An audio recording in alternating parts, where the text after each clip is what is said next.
வீரா சீரியல்ல நாளைக்கு என்ன நடக்க போகுதுன்னு பார்க்கலாம் வாங்க வீடியோக்குள்ள போலாம். மாறன் வீரா கிட்ட டைவர்ஸ் பத்திரத்துல கையெழுத்து கேட்கறாங்க. வீராவுக்கு மனசு கஷ்டமா இருக்கு. அண்ணனோட ஆட்டோவுக்கு வர்றாங்க. நம்ம சவாரிக்கு போயிட்டு வந்தா மனசுக்கு கொஞ்சம் ரிலாக்ஸா இருக்குன்னு நினைச்சுக்கிட்டு வீரா ஆட்டோ எடுக்கிறாங்க. ஆட்டோ எடுக்கும்போது அப்பதான் அந்த ஆட்டோக்குள்ள டிராவை திறந்து பாக்குறாங்க. அதுல உத்ராட்சம் இருக்கு. என்னதான் அண்ணன் கழுத்துல போட்டிருந்த உத்ராட்சம் இங்க இருக்கு. அப்போ பெட்டிக்குள்ள இருந்த உத்ராட்சம் யாருதான் இருக்கும் அப்படின்னு வீராவுக்கு சந்தேகமா இருக்கு. மாறனோட பெட்டியில வேற யாரோ உத்ராட்சத்தை வச்சிருக்காங்க. அது யாரா இருக்கும்? மாறன் யாரையோ காப்பாத்திருக்காகத்தான் அவன் போய் சொல்லிட்டு இருக்கான். யாரை காப்பாத்திருக்கு இப்படி எல்லாம் போய் பேசிட்டு இருக்கான்? ஒன்னும் புரியலையே அப்படின்னு நினைக்கிறாங்க வீரா. யாரை காப்பாத்திருக்கு இவன் இப்படி பண்ணிட்டு இருக்கான்? இது நமக்கு தெரிஞ்சே ஆகணும்னு நினைச்சுக்கிட்டு வீரா அந்த உத்ராட்சத்தை எடுத்துக்கிட்டு நேரா வீட்டுக்கு போறாங்க. வீரா வீட்டுக்கு போனதும் டென்ஷனா இருக்காங்க. அதை பார்த்த மாறன் என்னது என்னைக்கும் இல்லாம இவ என்ன இன்னைக்கு இவ்வளவு டென்ஷனா இருக்கா? சரி நமக்கு என்ன கண்டுக்காம போலான்னு நினைக்கிறாங்க. மாறன் என்ன பார்த்தும் பார்க்காம ஏன் போறேன் கொஞ்சம் நெல்லுங்கிறாங்க வீரா. என்ன உன் எதுக்கு நின்னா சண்டை தான் போடுவேன், அதனால நான் பாட்டுக்கு பேசாம போறது நல்லதான்ங்கிறாங்க மாறன். அப்படி எல்லாம் போகவும் முடியாது, போகவும் விட மாட்டேன். முதல்ல எனக்கு உண்மை தெரிஞ்சாகணும். எதை மறைக்கிறதுக்காக நீ இப்படி எல்லாம் பண்ணிட்டு இருக்கேன்னு கேக்குறாங்க வீரா. நான் எதை உங்ககிட்ட மறைக்கணும்? நான் தான் எல்லா உண்மையும் சொல்லிட்டேனே, என்கிட்ட மறைக்க எந்த விஷயம் இல்லைங்கிறாங்க மாறன். நடந்தது என்னங்கிறத என்கிட்ட நீ மறைக்காம சொல்லி ஆகணும்னு வீரா கேக்குறாங்க.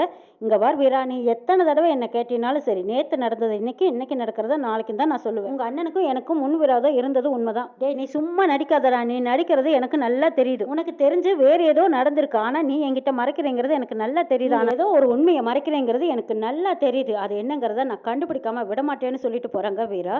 ஐயோ என்னது இவ நேர்ல இருந்து எல்லாம் பார்த்த மாதிரியே சொல்றாளே, என்னன்னு கண்டுபிடிச்சிட்டா ராகவனுக்கு பிரச்சனையாயிடுமேனு யோசிக்கிறாங்க. ராகவன் மாமா மாறனை காப்பாத்துறேன்னு சொல்லி விட்னஸ்க்கு பணம் 10 லட்சம் ரூபாய் கொடுத்தாங்க. ஆனா விட்னஸ் மாறனை மாட்டி விடுற மாதிரி எல்லாம் பேசினாரு. அப்ப அந்த சாட்சிக்காரன் போய் சொல்றானா இல்ல மாறன் போய் சொல்றானா இல்ல இடையில இருக்கிற இந்த ராகவன் மாமா கிட்ட ஏதாவது பண்றாரா?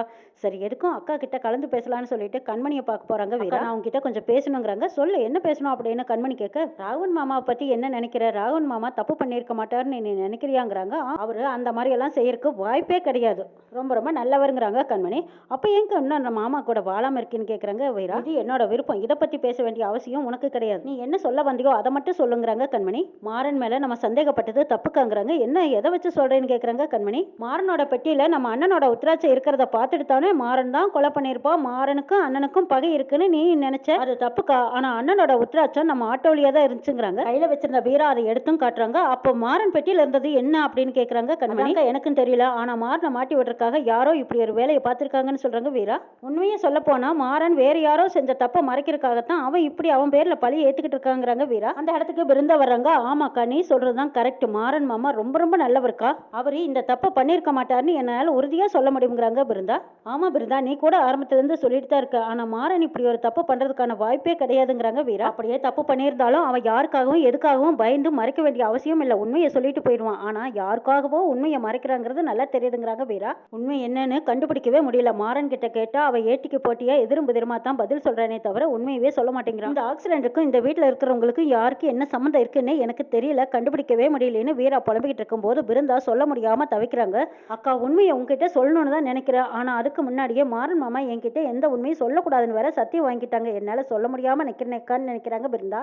கண்மணி விடாப்படியா இந்த மாறனை எப்படியாவது ஜெயிலுக்குள்ள தள்ளி ஆகும். நியாயமா எங்க அண்ணனை கொன்னவன் இன்னைக்கு சுதந்திரமா சுத்திக்கிட்டு இருக்கிறதா விடக்கூடாதுன்னு நினைக்கிறாங்க கண்மணி. இருந்தா உண்மையை சொல்லவும் முடியாம மெல்லவும் முடியாம முழுங்கவும் முடியாம தவிச்சிட்டு இருக்காங்க. வெளியில வந்து பார்க்கும்போது ராமச்சந்திரன் ராகவன் கிட்ட பேசிட்டு இருக்காங்க. டேய் ராகவா, எப்படியாவது நம்ம மாறனை வெளியில கொண்டு வரக்கான ஏற்பாடு செய்யணுங்கிறாங்க. அது எப்படிப்பா முடியும்? சாட்சி பூரா அவன் பக்கம் சாதகமாவே இருக்கே, அவனும் குற்றத்தை ஒத்துக்கிட்டான். அப்படி இருக்க நம்ம எப்படி அவனை வெளியில கொண்டு வர்றதுன்னு ராகவன் நல்லவர் மாதிரி பேசுறாங்க. இதையும் பிருந்தா காதால கேட்டுட்டு இருக்காங்க. என்ன இருந்தாலும் தப்பு செஞ்சவன் தண்டனையை அனுபவிச்சுதான் ஆகணும், இதுக்கு வேற வழி இல்லைங்கிறாங்க ராகவன். இதை கேட்டதும் பிருந்தாவுக்கு அப்படியே தூக்கி வாரி போடுது. என்னது தப்பு செஞ்சது யாரு, தண்டனை அனுபவிக்கிறது யாரு? ராகவன் மாமா ஏன் இப்படி எல்லாம் பேசிட்டு இருக்காரு? யாத தப்புக்கு மாறன் மாமா ஏன் தண்டனை அனுபவிக்கணும்? இந்த உண்மையை சொல்லாம விடக்கூடாதுன்னு பிருந்தா துணிஞ்சுட்டாங்க. என்ன சொல்ல போறாங்கன்னு பார்க்கலாம்.